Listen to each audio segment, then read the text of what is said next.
When a ship reaches the end of its service life, it is time to dispose of it. Most ships are disposed of through a long and arduous process called shipbreaking, which is the process of breaking the ship into smaller pieces and selling them for scrap value. This is normally a 4-step process. A ship owner sells their ship to a middleman, absolving the owner of any responsibility for what may happen to the ship. Second, the middleman will most likely change the ship's flag, more on that later.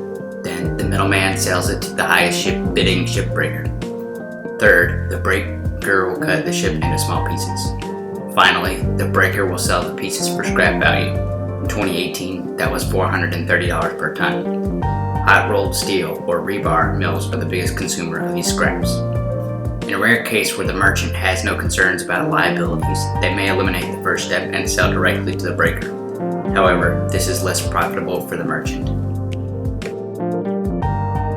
85% of shipbreaking is concentrated in just 4 Asian countries: India, Bangladesh, Pakistan, and China, partly because these countries have lax regulations which allow for higher profits.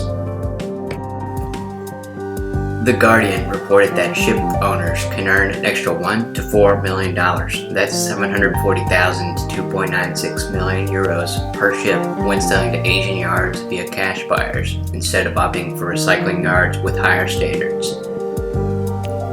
These cash buyers will often change the ship's flag to a country with a lower taxes if it hasn't been done already, and change the name. This practice, called flags of convenience, is so common that in fact, according to the NGO Shipbreaking Platform, almost 73% of the world's fleet is flagged in a country other than that of the vessel's beneficial ownership. Indeed, whilst Greece, Japan, China, US, and Norway were estimated among the top ship-owning countries in 2018, Panama, Marshall Islands, and Liberia are by far the top 3 flag registries. However, these savings come at the expense of the shipbreakers, the boots on the ground.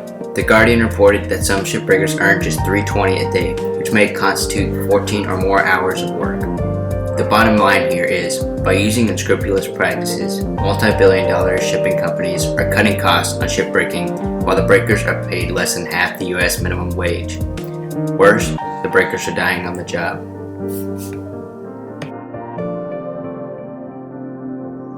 Another reason shipbreaking is concentrated in third world countries is because most shipbreaking methods are hazardous and illegal in first world countries.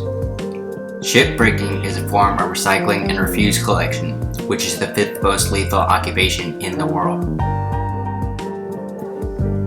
To elaborate, according to the University of Chittagong, shipbreakers face a litany of hazards, including fire and explosion by explosives, flammable materials, being struck by falling materials, compression between heavy materials, snapping of cables, ropes, chains, slings, handling of heavy objects, poor access to progressively dismantled vessels, such as the floor, stairs, and passageways, falls from height inside ship structures or on the ground, getting struck by moving objects, slipping on wet surfaces, sharp materials, oxygen deficiency in confined spaces, lack of PPE, lack of safety signs, noise pollution, extreme temperatures, vibration, poor illumination, impact by heavy and sharp-edged tools, power-driven hand tools, saws, grinders, abrasive cutting wheels, shackles, hooks, chains, cranes, winches,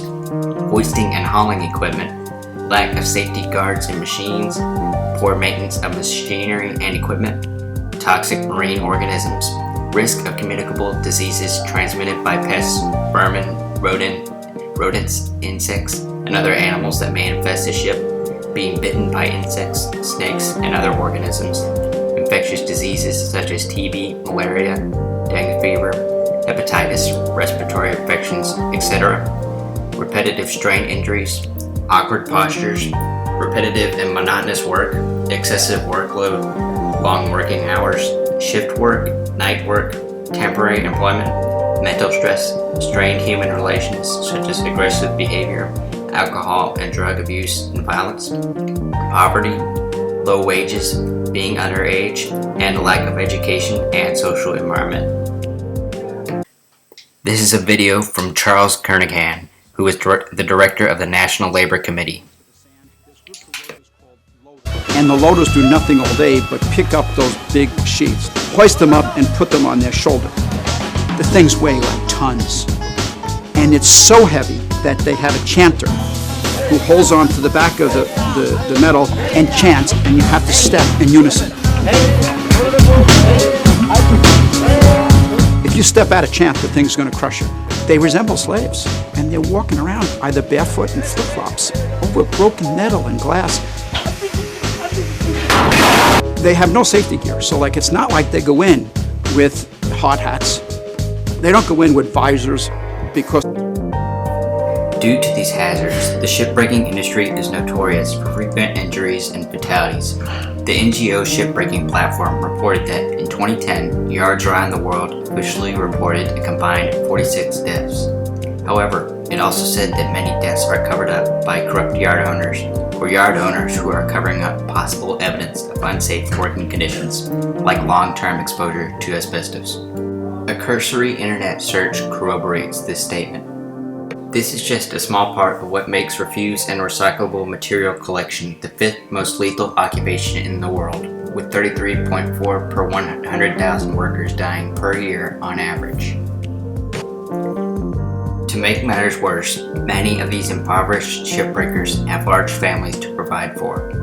With so little wages and little time at home, this is a challenge.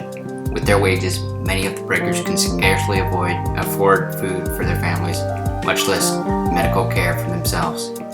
Recognizing the reality of their living situation, some of their children have been forced to become breakers well under age 18.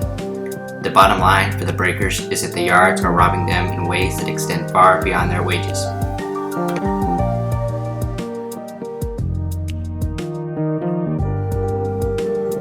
Shipping yards are not only damaging to workers, but also to the marine environment. Since they are all situated on beaches, whatever chemicals are released from the boats go directly into the ocean. According to the YPSA, toxins released from shipbreaking yards include, but are not limited to, paint containing lead, cadmium, organotins, arsenic, zinc, and chromium, as well as sealants containing PCBs, asbestos, copious amounts of oil, and heavy metal, all of which are detrimental to the environment. Again, the effects of shipbreaking are not limited to the yards or the breakers, but to the environment we share. This begs the question, what can be done? Whatever it is, it will require money. Evidently, the yards do not have the money, but it will have to come from the merchants. Since these cheaper yards control 85% of the shipbreaking business, the other 15% being controlled by high standard yards, it is always cheaper for the merchant to sell one of these yards. With that in mind, the yards could easily talk the merchants into selling the boat at a lower price, only if everyone was in on it. With the extra money, the yards could pay for PPE, medical care, and better wages. Additionally, it is well within the authority of any governing body over these yards to levy an environmental damages tax on the merchants. The tax could go back to yards to pay for PPE and better wages. This would be easier if the so-called middleman business was outlawed. Then the environmental penalties or penalties for exploitative sales practices could be assessed to the original owner. On the other hand, the shipbreaking industry hasn't changed much in the last 20 years. It may be a good time to reevaluate the possibility of using newer technology to reduce shipbreaking costs. Regardless of what happens, authorities should give autonomy to more knowledgeable organizations such as the NGO Shipbreaking Platform to regulate the industry and watch out for the workers. There are still many unexplored avenues for improvement.